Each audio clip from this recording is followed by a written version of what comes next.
때론 이들은 그 아픔이 눈으로 보이는 경우도 있고 보이지 않는 경우도 있습니다. 그러나 마음의 병보다는 인식하는 것이 조금은 더 쉬운 것 같습니다. 마음의 병은 몸의 병처럼 보이거나 느끼는 것이 쉽지는 않습니다. 큰 문제를 일으키지 않으면 정작 본인조차도 알아차리기 쉽지 않을 때도 있습니다. 그러나 성경은 우리 마음을 참 중요하게 여깁니다. 잠언 4장 23절 말씀 같이 한번 보도록 하겠습니다. 모든 지킬 만한 것 중에 더욱 내 마음을 지키라.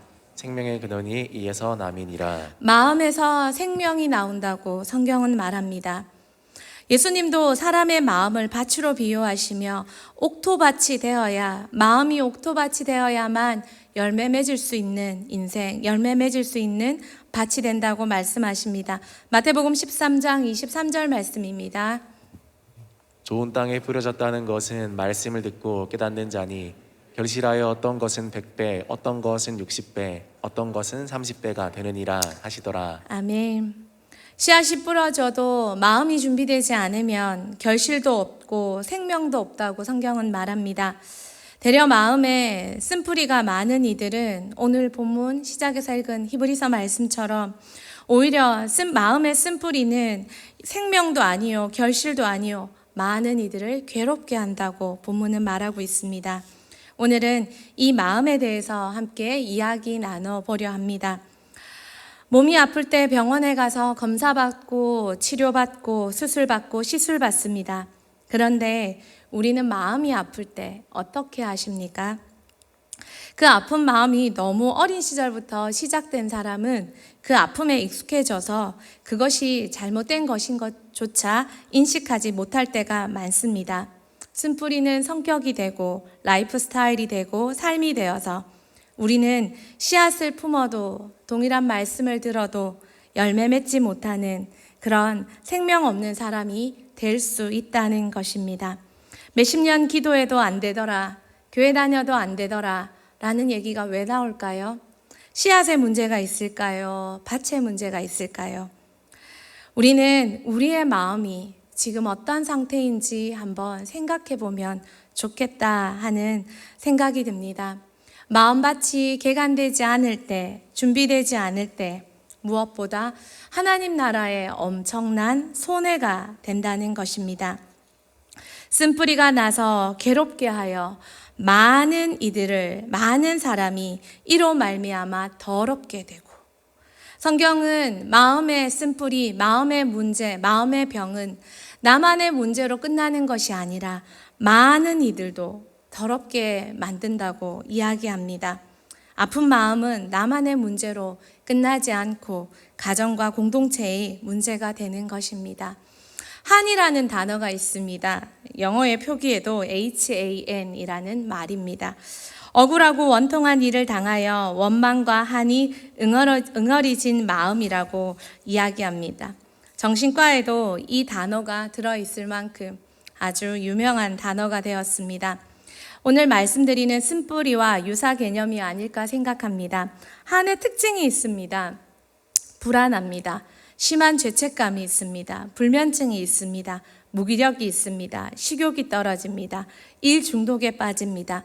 쾌락에 쉽게 빠집니다. 성격이 급합니다. 병적인 공포가 있습니다. 정태기 목사님의 숨겨진 상처의 치유라는 책에서 말하고 있습니다. 여러분은 이 중에 몇 가지 정도 이렇게 해당되십니까? 오늘 쓴뿌리도 이와 비슷한 그런 양상입니다. 신명기 29장 18절에 너희 중에 남자나 여자나 가족이나 집하나 오늘 그 마음이 우리 하나님 여호와를 떠나서 모든 민족의 신들에게 가서 섬길까 염려하여 우상 숭배할까 싶어 독초와 쑥의 뿌리가 너희 중에 생겨서, 우상 숭배할 때 독초와 쑥의 뿌리가 우리 중에 생긴다고 성경은 말합니다. 독초와 쑥, 이것은 아주 쓴 식물을 말합니다. 자연 생태계를 파괴하는 식물입니다.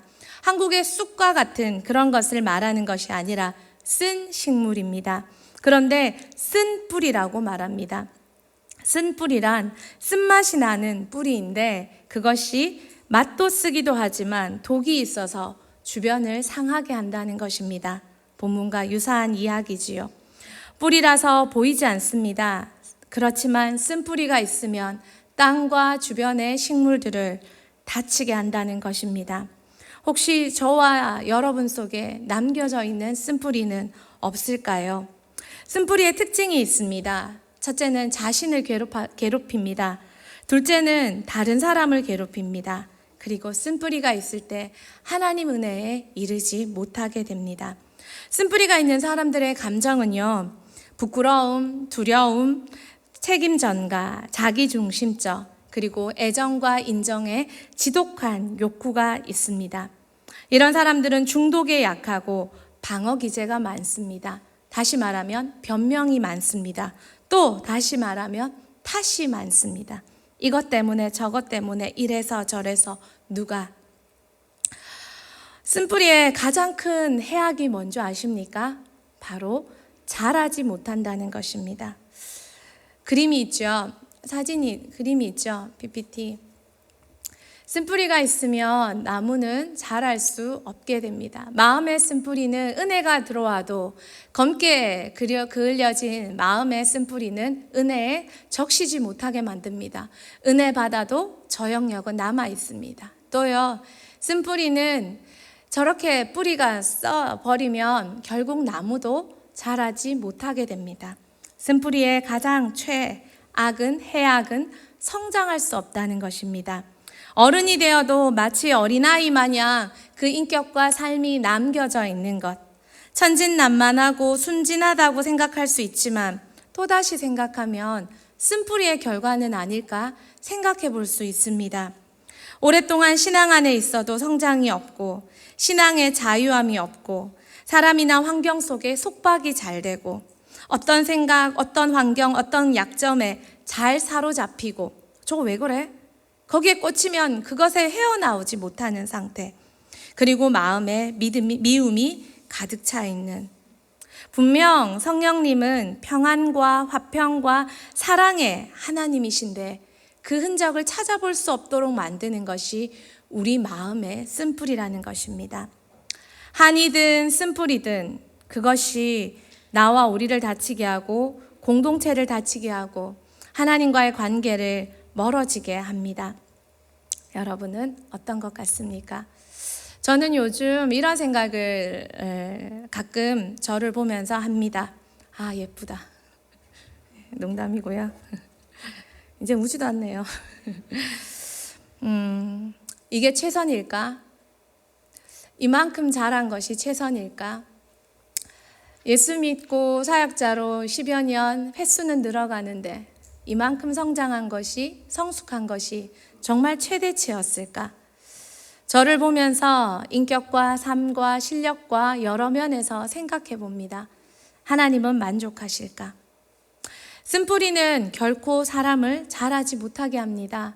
성장하지 못하게 합니다. 그것이 있는 사람은 멈춰져 있습니다.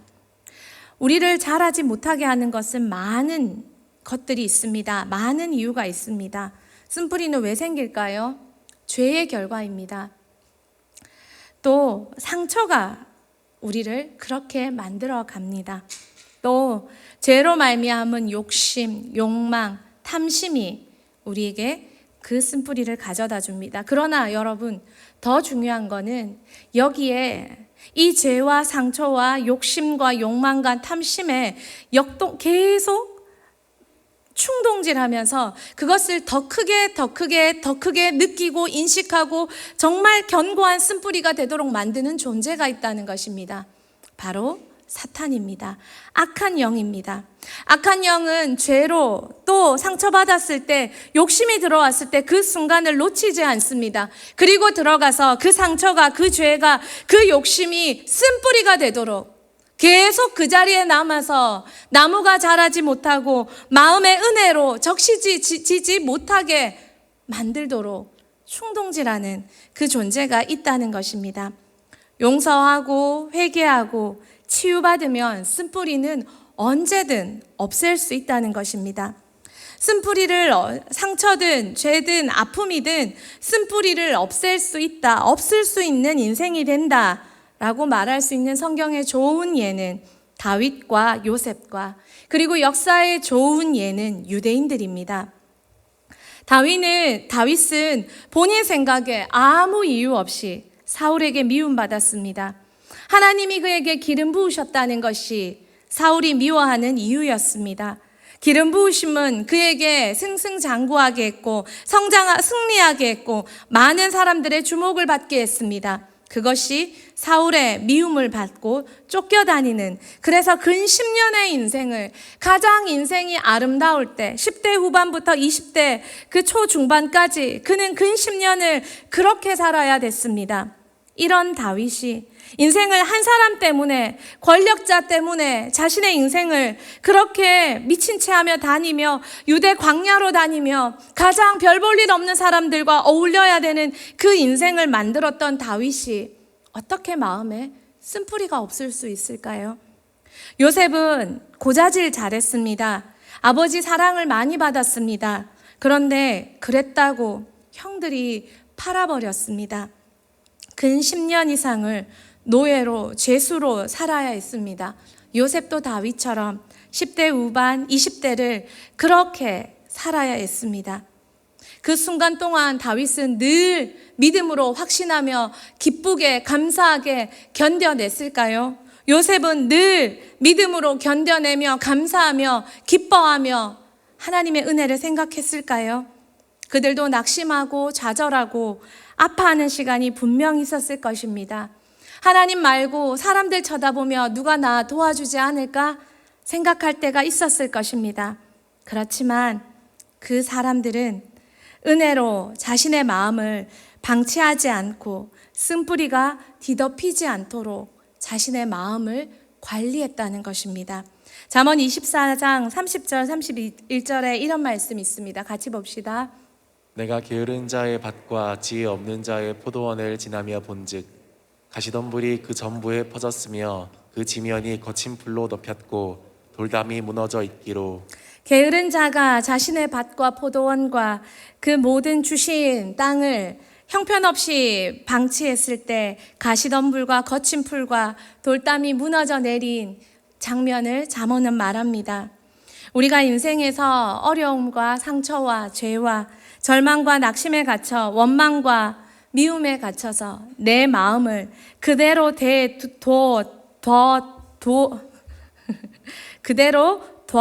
둬버리면 우리의 마음도 이 모습이 됩니다. 가시덤불과 거친 풀과 돌담이 무너진 상태. 다윗과 요셉은 잠시 그랬을 수는 있었을 것입니다. 하지만 다윗도 자신의 인생의 주관자를 알았습니다. 사무엘하 16장 7절에서 9절, 다윗이 압살롬에게 쫓겨 왕궁을 떠날 때 시므이가 저주하며 그를 쫓아왔습니다. 피 흘린 자여, 사악한 자여, 가거라. 모든 피를 여호와께서 너에게 돌리시고 압살롬의 손에 넘기시고 너는 피를 흘린 자이므로 화를 자초하였노라. 시므이는 사울의 가정을 죽인 자를 다윗으로 지목하며 지금 다윗이 당하는 이 아픔을 그의 죄의 대가라고 저주하고 비난했습니다.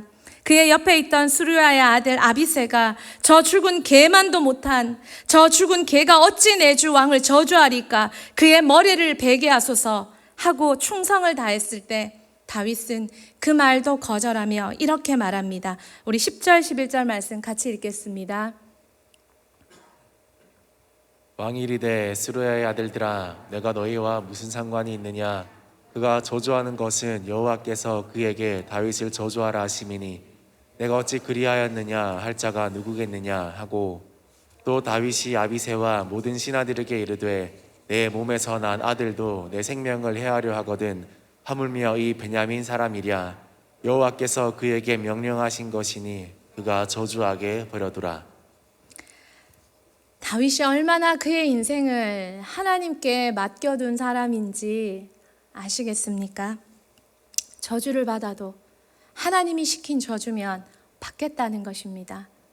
그의 비난이 억울하고 속상하고 또한 그것이 정말 아무 이유 근거 없는 거짓이라 할지라도 다윗은 그 인생의 주권을 주관을 하나님께 두었습니다.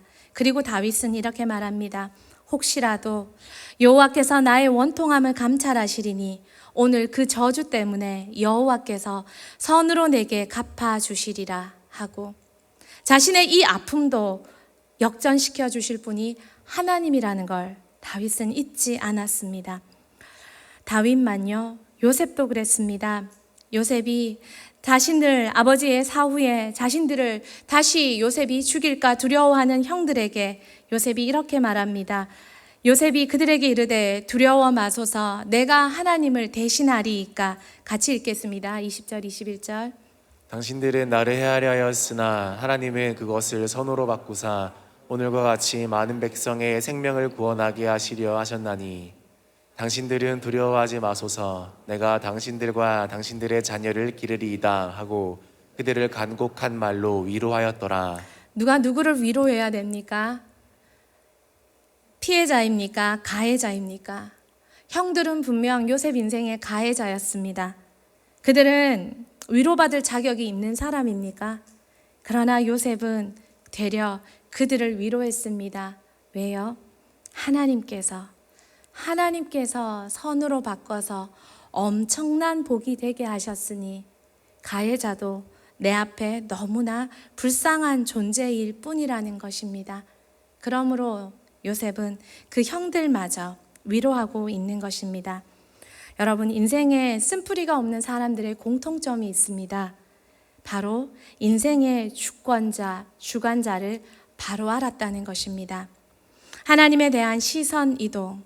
사람을 보면 분노와 원망밖에 나올 것이 없습니다. 그것이 인간입니다.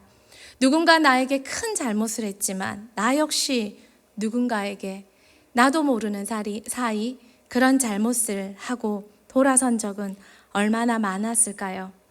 그리고 하나님께서는 이 모든 것을 보고 계신다는 것입니다.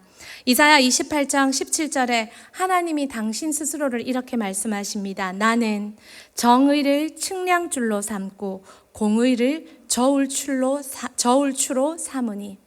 하나님은 정의를 측량줄로 삼으시고 공의를 저울추로 삼으시니, 누가 하나님 앞에서 단 1도 억울한 게 생길 수 있겠습니까? 보고 계시는 분이 하나님이시오. 재판하실 분이 하나님이신데 누가 하나님 앞에 원망과 억울함과 속상함과 불의에 대한 이야기를 할 수 있겠습니까? 우리 하나님이 다 보고 계시는데 말입니다. 다윗과 요셉은 이것을 알았습니다. 복을 받아서 그들을 용서할 수 있었던 것이 아니라 용서하고 하나님의 주권을 인정하였기 때문에 그 그릇이 복받을 그릇이 되었다는 것입니다. 전 인류의 역사에서 가장 큰 상처를 받은 공동체는 유대인일 것입니다. 히틀러는 자신의 상처를 크게 키워서 히틀러 어린 시절에 가정을 파괴하고 어머니의 죄의 상대가 유대인이었다고 누군가는 말합니다. 그래서 히틀러는 유대인에 대한 엄청난 상처를 키워서 유대인 전체에게 큰 상처를 입혔습니다. 유대인 600만 명이 학살되었는 걸로 추정합니다. 그 학살의 흔적을 담아 홀로코스트 박물관을 기념해 두었습니다. 그리고 그 메모리홀에는 이렇게 기록되어 있습니다. 용서는 하여라. 그러나 잊지는 말아라. 유대인은 충분히 분노할 수 있었고 복수할 이유가 충분했습니다. 그들의 민족에 너무 많은, 심지어 아이들까지도 생체 실험으로 정말 많이 이유 없이 죽어져 갔습니다. 단지 유대인이라는 이유만으로 말입니다. 그러나 유대인은 모든 전쟁이 끝났을 때, 학살이 끝났을 때 어리석게 행동하지 않았습니다. 상처는 용서하되 잊지는 말자. 그리고 그 쓴뿌리로 자신을 더럽히지 않고 오히려 다시 민족을 세워가는 원동력이 되게 했습니다. 자신의 민족을 다시 세웠습니다. 유대인의 엄청난 상처와 엄청난 수적인 열세, 그리고 지리적인 열악한 환경, 모든 것이 부족해도 그들은 다시 일어났습니다. 노벨상의 23%를 받아냈고 전 세계 부의 70%가 유대인이 가지고 있다고 말합니다. 유대인에게는 쓴뿌리의 흔적을 찾아볼 수가 없습니다. 그들은 되려 더 당당하고 더 도전적이며 그리고 이 모든 것을 말씀을 전수하는 가정과 회당에서 그들은 방법을 다시 찾았습니다. 그들은 상처가 아니라 그들의 신앙을, 그들의 말씀을 가정에서 자녀에게 가르치며 아비와 어미가 더더욱 제 역할을 하며 말씀을 전수함으로 이런 놀라운 치유를 넘어 전 세계를 장악하는 민족이 되었다는 것입니다. 마음을 지켜야 합니다. 마음을 보호할 줄 알아야 합니다. 마음을 낮게 해야 합니다. 쓴뿌리 그럼 어떻게 처리할까요? 먼저는 예방할 줄 알아야 합니다. 가정에서 주의 교양으로 자녀를 훈계해야 합니다. 또한 자녀에서 교양으로 훈계할 기준은 말씀이어야 합니다. 참 많은 가정에서 저희 시대 앞으로의 또 더 아래 세대는 교양으로 자녀를 훈계합니다. 자녀에게 경어를 사용하며 정말 예의 바르게 훈계해 주십니다. 그러나 기준이 말씀이 아닙니다. 그래서 자녀들은 부모와 세상을 가르치려 들며 자신들을 더 높게 여기는 경우가 참 많이 있는 것을 보게 됩니다. 인격이 부족하다고. 그런데 인격이 부족하고 신앙이 부족하다고. 그런데 왜 부모에게 순종은 안 하는지 모르겠습니다. 부모님께 순종하고 교회의 가르침에 순종하는 영역에서 핸드폰도 포함이 될까요? 안 될까요? 될까요? 안 될까요? 안 돼요. 땡. 핸드폰도 포함이 돼요? 안 돼요? 그러면 밤 10시 이후에 핸드폰 쓰면 돼요? 안 돼요? 거실에 두고. 저희 어릴 때는 친구를 6시 넘으면 해가 지면 그만 빠빠이 하고 집으로 들어왔습니다.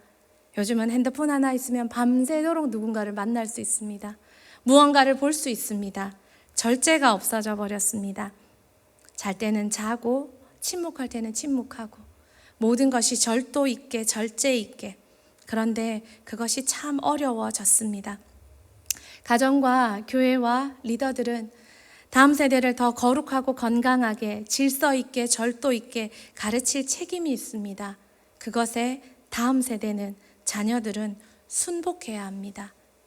하나님 안에서 말입니다. 또한 부모와 리더와 가르치는 자들은 말씀 기준으로 교양으로 가르쳐야 합니다.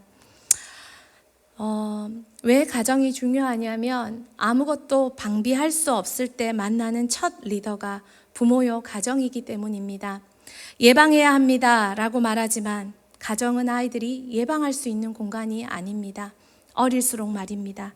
그러므로 가정은 자녀가 예방하기 전에 그 가정에서 부모가 예방책이 되어 주어야 합니다. 정말 말씀 기준으로 가르치고 계시는지, 말씀을 어겼을 때는 그렇게 분노하지 않는데 아버지와 어머니의 기분을 상하게 했을 때는 분노하고 계시는 것은 아닌지, 철저하게 예배드리고 철저하게 헌금하고 철저하게 하나님 것을 구별하여 드리고 있는지 말씀 기준으로 교양으로 살펴야 합니다. 그러나 우리가 자라서 우리가 방어할 수 있을 때 여러분 우리는 자신을 방어할 줄도 알아야 합니다. 세상은 무차별적으로 우리에게 화살을 쏘아댑니다. 상처라는 화살, 죄라는 화살, 그리고 우리가 죄나 여러 가지 상황으로 상처받기를 너무나도 많이 기다리고 있습니다. 상처받는 그 순간에 사단은 달려가서 거기에다가 쓴뿌리가 생기도록 너무나도 많은 악한 영향력을 행사할 수 있기 때문에 우리의 마음에 상처를 받도록 많은 방법들을 동원하고 있다는 것입니다. 누가 여러분에게 무차별 미움과 분노와 억울함에 화살을 쏘고 있습니까? 자신을 보호하십시오. 어떻게 해요? 첫 번째는 사전거리를 유지하십시오. 관계의 사전거리를 유지하십시오. 상처를 최소화할 거리를 두십시오. 나에게 계속 상처를 주는 사람이라면 조금은 멀리 할 줄도 알아야 합니다. 이것이 지혜입니다. 그런데 사전거리를 유지할 수 없는 상황의 사람이라면 여러분은 주변에 도움도 요청할 줄 알아야 합니다. 행여 그것이 여러분에게 그렇게 무차별 상처를 주는 대상이 여러분에게 있어서 권위자거나 권력자이거나 그렇다면 여러분은 도움을 요청할 줄도 알아야 합니다. 대화가 되는 상대라면 여러분 정중하게 말씀하십시오. 당신의 이 말이 나에게 상처가 됩니다. 행여 그것이 저 같은 목회자라 할지라도 그렇게 하십시오. 그럴 때 우리는 그 사람이 변하든지 아니면 숨겨진 내 쓴뿌리가 발견되든지 놀라운 결과를 얻을 수 있습니다. 사전거리를 유지하며 화살이 쏘는 사람이 있다면 그 사람을 멀리할 줄 아는 지혜를 가져야 합니다. 그러면서 나 자신을 지키고 도움을 요청해야 합니다. 두 번째는 믿음의 방패를 들어야 합니다. 사람들이 참 많이 마음의 분노와 상한 감정을 가지고 있습니다. 그리고 그들에게 나오는 화살이 우리에게 날아들 때가 참 많이 있습니다. 도움을 요청하고 대화를 하라고 말하지만 그러나 그 사람이 하루아침에 변할 것도 아닌데 말하는 게 쉽지 않을 때도 있습니다. 도움을 요청하지만 변하지 않을 때도 있습니다. 그때 여러분 우리는 믿음의 방패를 들어야 합니다. 그들의 말과 행동을 생각해 봐야 합니다. 권위자라 할지라도 저 말이 하나님 앞에 옳은가? 저 감정이 합당한가? 내가 지금 이런 대우를 받아도 되는가? 우리는 합당하게 생각해 봐야 합니다. 그리고 스스로 죄책감에 그래 뭐 나도 죄인인데 뭐 그렇지 뭐 하고 그 화살을 맞고 있는 것이 아니라 하나님의 말씀의 방패로 나를 보고 변함없이 나를 기대하고 나를 축복하고 나를 사랑하며 하나님의 시선으로 나를 감싸 안아야 합니다. 실수가 실패로 이어지진 않습니다. 우리의 작은 실수에 실패로 그리고 그것을 절망으로 몰아넣고 있는 말과 사람이 있다면 여러분 믿음의 방패를 들어서 우리 하나님이 여러분에게 하시는 소리를 힘써 외쳐 선포해야 합니다. 이사야 62장 3절 말씀입니다. 같이 보겠습니다. 너는 또 여호와의 손에 아름다운 관, 내 하나님의 손의 왕관이 될 것이라. 하나님은 심판을 행하신 이스라엘 백성을 향해서도 이렇게 말씀하십니다. 하나님은 때리시고 나서 싸매시는 분이십니다. 아무리 내가 부족하고 실수하고 연약해도 그것은 패망의 조건이 될 수 없고 절망의 조건이 될 수 없고 모든 좌절의 조건이 될 수 없습니다.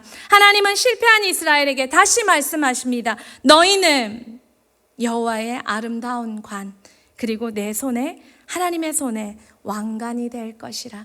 우리의 실수를 하나님 앞에 정직하게 나의 연약함을 고백할 때 하나님은 다시 우리를 이 고백과 마음으로 회복시켜 주신다는 것입니다. 그러므로 하나님의 고백을 들으시며 믿음의 방패로 그들의 비난을 방어하시고 내 마음과 내 영혼에 하나님의 시선과 하나님의 격려로 채울 줄 아는 여러분이 되셔야 합니다.